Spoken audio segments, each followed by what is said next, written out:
Hi, everyone. Welcome to Showtime Talk. Today, we're fortunate to have Kyle Glazer back with us. Kyle covers Major League Baseball and top prospects for Baseball America. Thank you for coming on the show, Kyle. My pleasure, Tomo. Happy to join you as always. In this episode, let's talk about the Japanese players who've signed with Major League teams this season. First, let's talk about Kodai Senga, who signed with the Mets for 5 years, $75 million. What do you think about Senga? Yeah, Kodai Senga is a really talented pitcher. Major League teams have been very interested in him for a very long time. Really, his breakout performance came in the 2017 World Baseball Classic, where he tied for the tournament lead in strikeouts and really showed well in the United States when he came on for Team Japan in relief in the semifinals at Dodger Stadium and blew away some of the best hitters in the world. Just a really dominant performance. And teams and fans in general have had their eye on him for a while. As you know, SoftBank does not post players. It's just they've never posted a player. It's not something they do. So everyone's been waiting for him to become a free agent because they knew that he was a really talented pitcher who was absolutely capable of pitching in Major League Baseball and being good in Major League Baseball.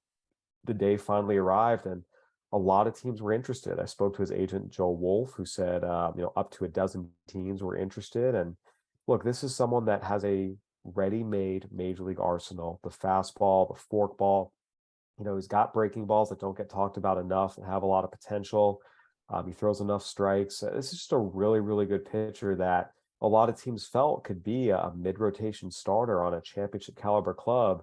That's exactly what we saw happen. The Mets signed him to be their number 3 starter, essentially behind Justin Verlander and Max Scherzer, 2 of the best pitchers in the world. So he's a really good pitcher and someone that a lot of teams have had their eyes on for a long time. And now the time has finally arrived.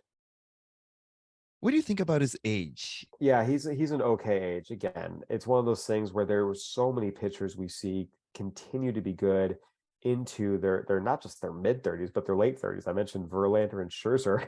Those guys are very old. Verlander is in his 40s and he's still a stud. So there's not a whole lot of concern. Obviously, Senga has had some injury issues.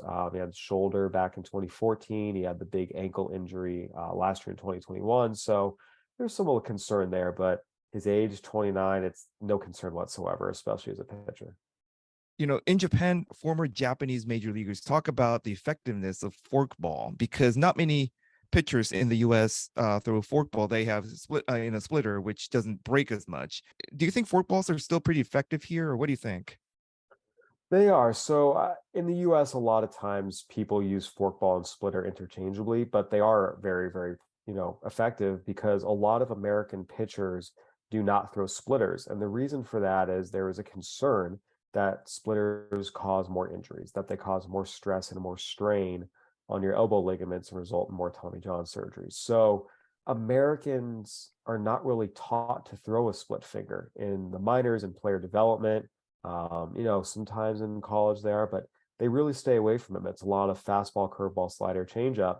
So as a result, a lot of American hitters don't really see splitters, or they'll see them very rarely throughout their careers. So then when you have someone with a splitter like Shohei Ohtani's or like Kodai Senga's come over, it's very overwhelming.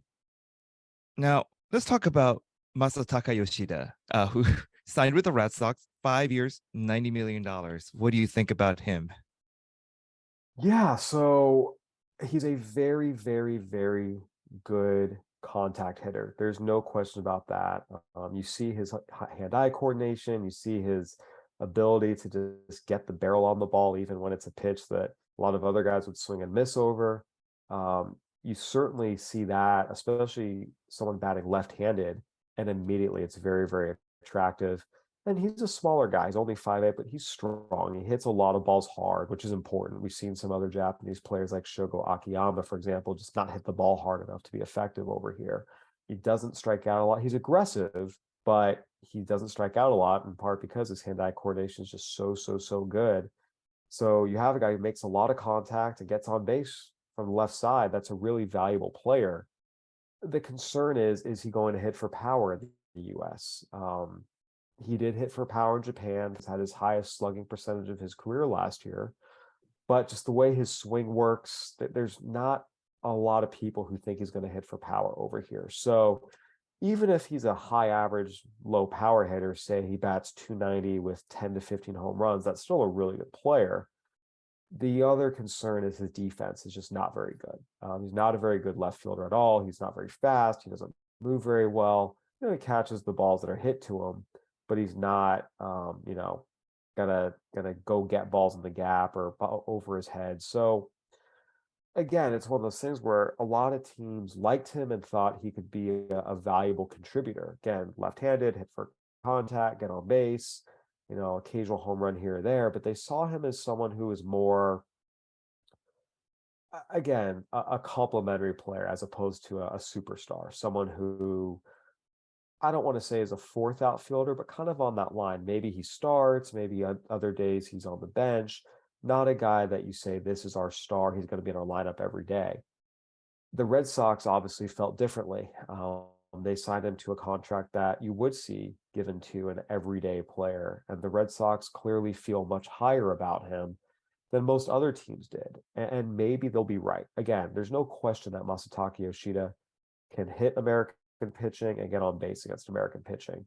But he's going to hit for power, and we know he's not going to be a very good defender. So how does that fit? And I think that's the question a lot of teams had and said, we like the bat, we'll give him, a certain amount of money for that.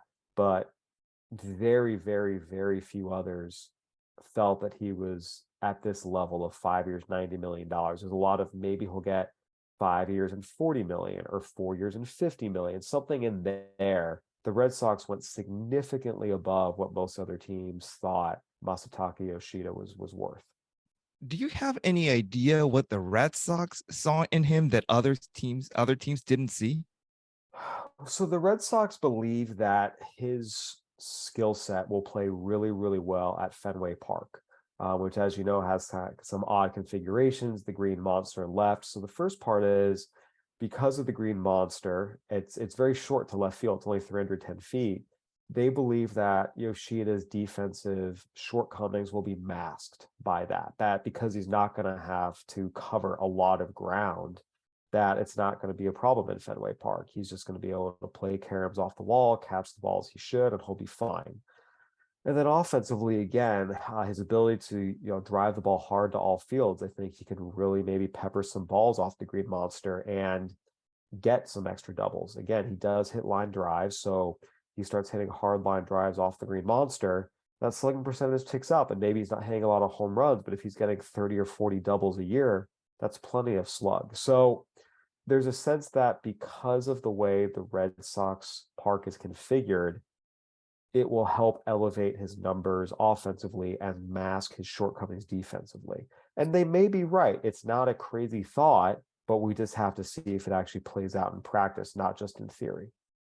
Hey viewers, if you have any questions or comments, please let us know in the comment section below. And if you like this video, please click the like button and subscribe to our channel so you don't miss any future videos.